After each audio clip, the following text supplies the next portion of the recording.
nom du Père et du Fils et du Saint-Esprit. Amen. Je vous salue Marie, pleine de grâce. Le Seigneur est avec vous, vous êtes bénie entre toutes les femmes. Et Jésus, le fruit de vos entrailles, est béni. Sainte Marie, Mère de Dieu, priez pour nous pauvres pécheurs, maintenant et à l'heure de notre mort. Amen. Notre Père Saint Jean, priez pour nous. Notre-Dame du Très Saint Rosaire, priez pour nous. Saint Joseph, priez pour nous. Au nom du Père et du Fils et du Saint-Esprit. Amen. Alors,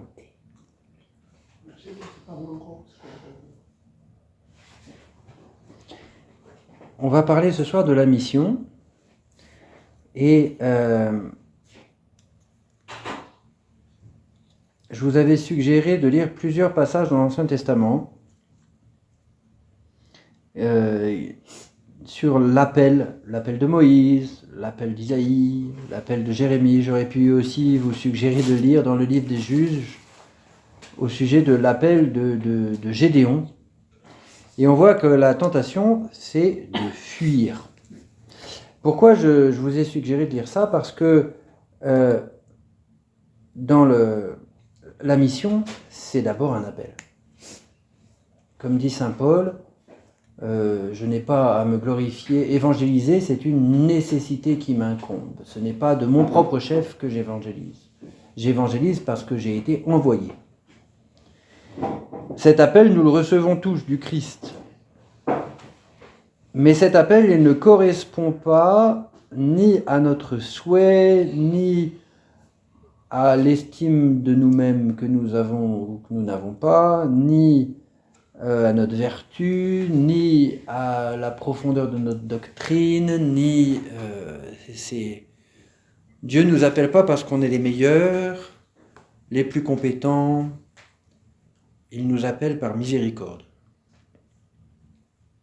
Et on voit que tous autant qu'ils sont, alors sauf Isaïe, on verra pourquoi, tous autant qu'ils sont, ils n'ont qu'un désir, c'est de fuir. Alors Moïse, il se dit bègue, et il cherche à fuir, à trouver des excuses, que c'est trop difficile. Gédéon fait la même chose, le prophète Jonas aussi, il veut fuir, il fuit, et puis c'est un peu presque sous la contrainte qu'il finit par accepter la mission. Jérémie aussi, il s'estime trop faible. Isaïe au début il est paniqué, et puis il reçoit une grâce qui prend la forme, voilà, cette forme de l'ange qui prend une braise sur l'autel et qui la pose sur ses lèvres. Et là, il passe de la panique à l'audace. Saint Paul aussi, il insiste beaucoup sur, quand il parle, et il en parle beaucoup, du fait qu'il a été appelé par Dieu, il insiste beaucoup sur son indignité. Ça, c'est la lucidité de Saint Paul. Il dit, j'étais le dernier des derniers, quoi. J'étais un persécuteur de l'Église. Je suis comme l'avorton, je suis un rien. Mais Dieu m'a choisi. C'est important ça, et c'est pas du tout un détail.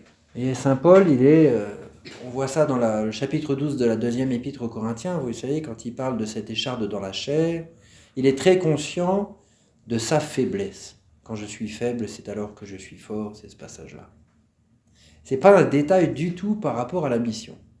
Pourquoi ? Parce que on est témoin de quoi ? Quand on est envoyé par Dieu, on est témoin de sa miséricorde à notre égard.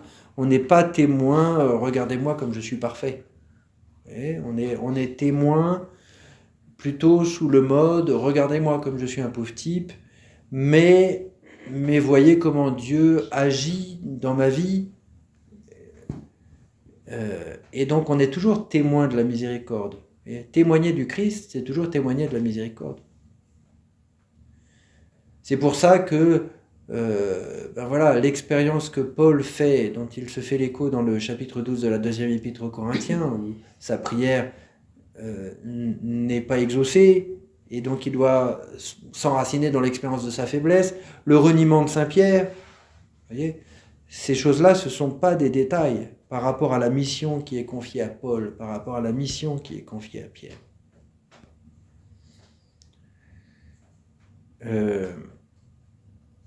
Je vous avais aussi suggéré de lire le chapitre 9 de l'Évangile selon saint Luc,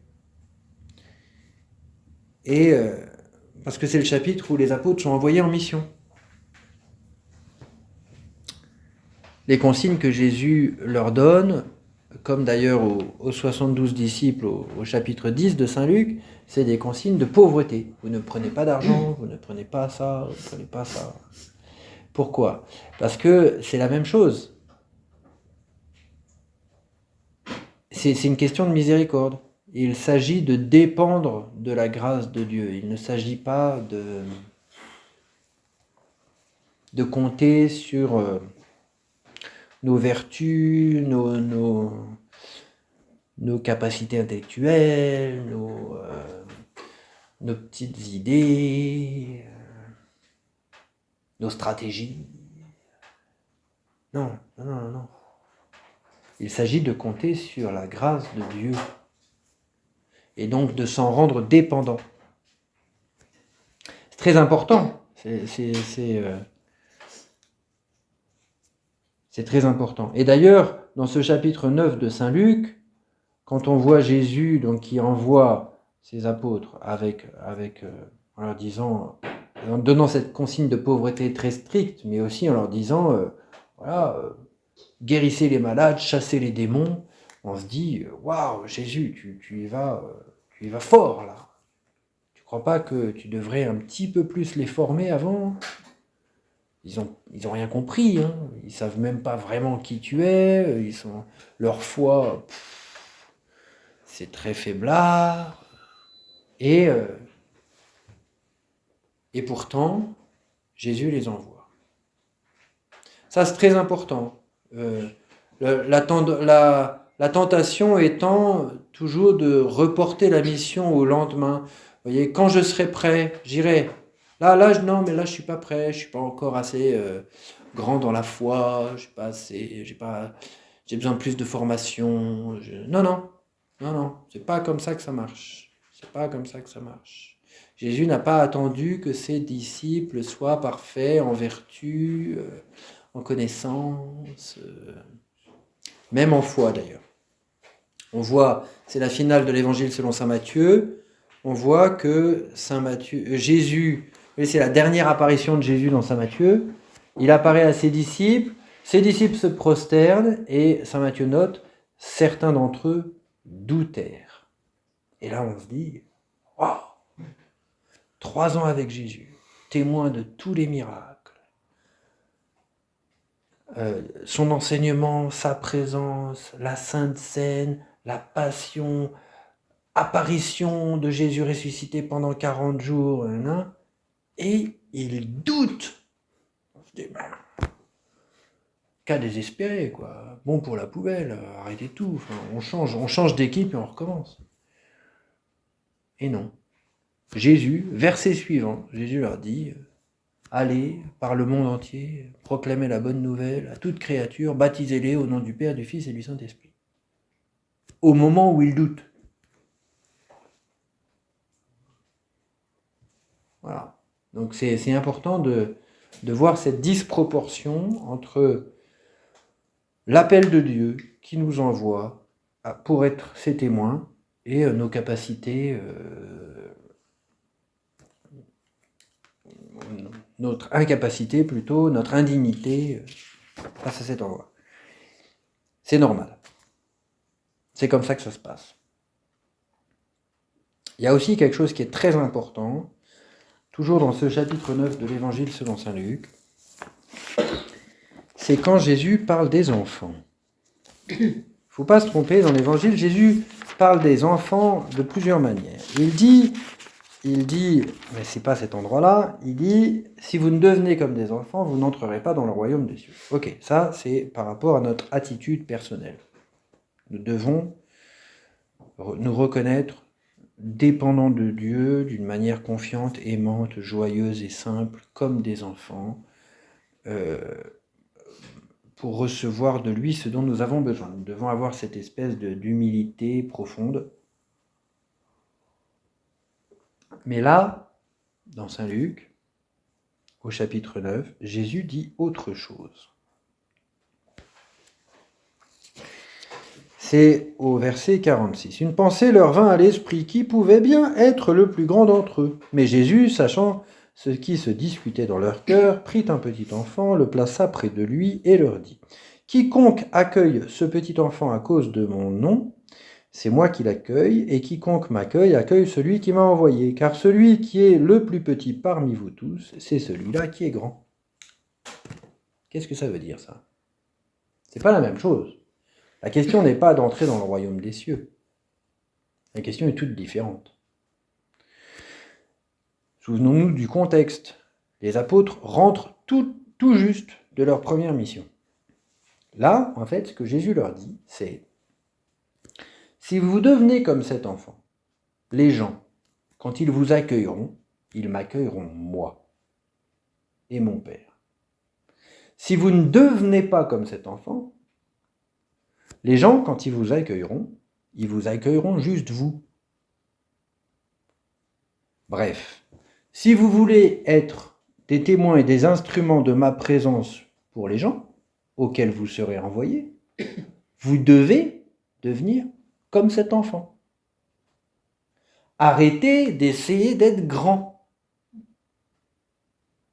Parce que si vous essayez d'être grand, vous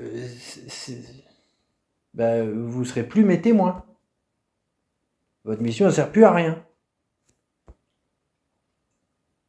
Ça, c'est quelque chose de très très important pour la mission et qu'on a tendance à oublier parce qu'on est plus attentif à la parole de Jésus.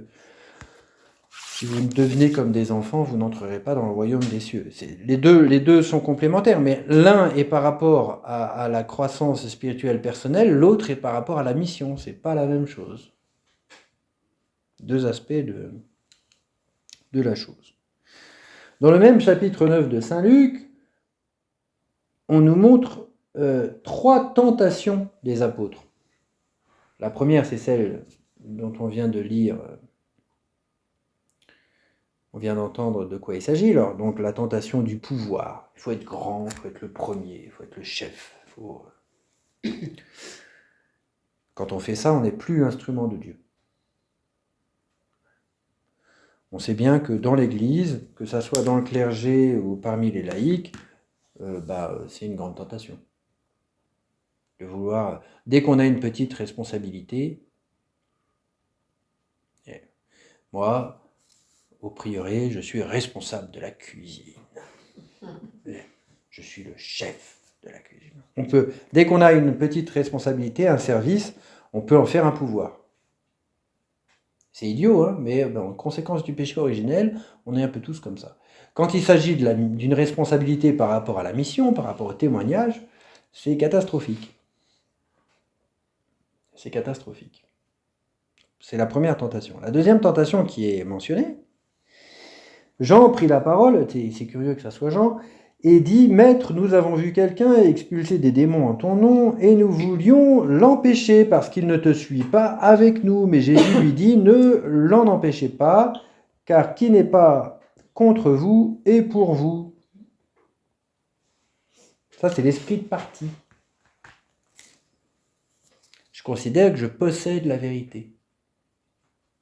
C'est ma propriété, la vérité. Donc les autres, c'est des nuls, quoi. Les autres, c'est... Au lieu de chercher à être humblement, à appartenir à la vérité, hein, c'est ce que Jésus dit à Pilate. Je ne suis venu dans le monde que pour rendre témoignage à la vérité. Quiconque est de la vérité écoute ma voix. Donc, l'attitude juste, c'est ça, c'est d'essayer d'appartenir à la vérité. Quand on fait le contraire, quand on considère que la vérité, c'est à moi, c'est ma possession, c'est mon bien, on se ferme aux vérités que les autres pourraient nous apporter. Ça devient un esprit de parti, un esprit de club. Et puis il y a une troisième tentation. Or il advint, comme s'accomplissait le temps où il devait être enlevé, qu'il prit résolument le chemin de Jérusalem et envoya des messagers en avant de lui. S'étant mis en route, ils entrèrent dans un village samaritain pour tout lui préparer. Mais on ne le reçut pas parce qu'il faisait route vers Jérusalem, donc parce qu'il était juif. Ce que voyant, les disciples Jacques et Jean dirent « Seigneur, veux-tu que nous ordonnions au feu de descendre du ciel et de les consumer ?» Et se retournant, il les réprimanda et ils se mirent en route pour un autre village. Donc là, c'est la tentation de faire le ménage selon nos propres méthodes. Vous allez voir ce que vous allez voir. Une espèce de caricature de la justice. Le démon peut se servir de ça de manière très habile. Le démon, parfois, prêche cette espèce de fausse justice. Dieu est infiniment patient. Mais nous, parfois, la patience de Dieu, c'est trop pour nous. Vous voyez, donc, on veut régler les trucs. Mais quand on fait ça, on n'est plus instrument de Dieu. On n'accepte pas d'entrer dans un rythme qui n'est pas le nôtre. Quand on veut forcer les gens, c'est plus Dieu.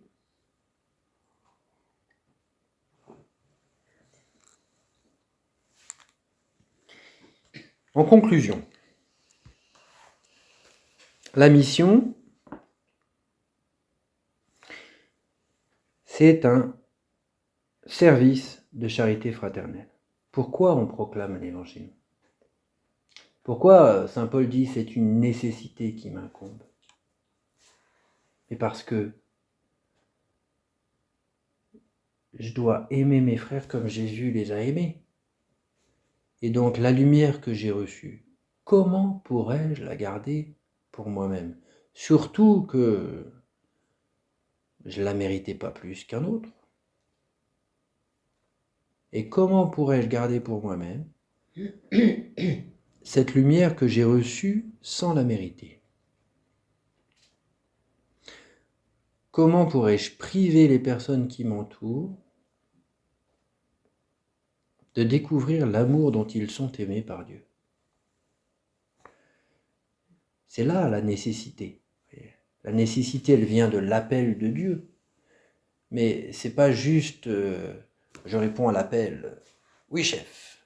Non, c'est une nécessité d'amour. Aimez-vous les uns les autres comme je vous ai aimé. Dieu s'est fait chair pour qu'on apprenne ça. Et nous avons la chance d'avoir pu accueillir ce message, bien imparfaitement et bien inadéquatement, mais quand même.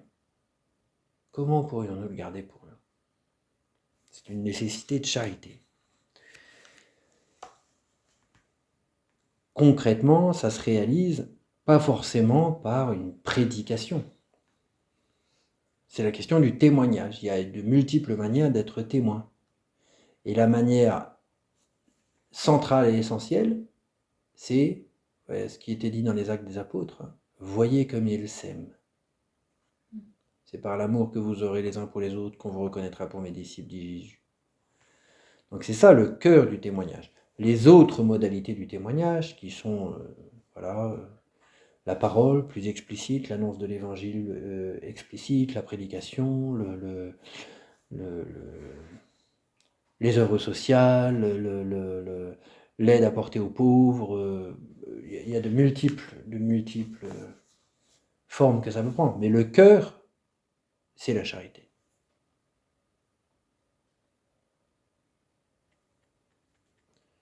Plus facile à dire qu'à faire. Notre Père qui es aux cieux, que ton nom soit sanctifié, que ton règne vienne, que ta volonté soit faite sur la terre comme au ciel. Donne-nous aujourd'hui notre pain de ce jour. Pardonne-nous nos offenses, comme nous pardonnons aussi à ceux qui nous ont offensés. Et ne nous laisse pas entrer en tentation, mais délivre-nous du mal.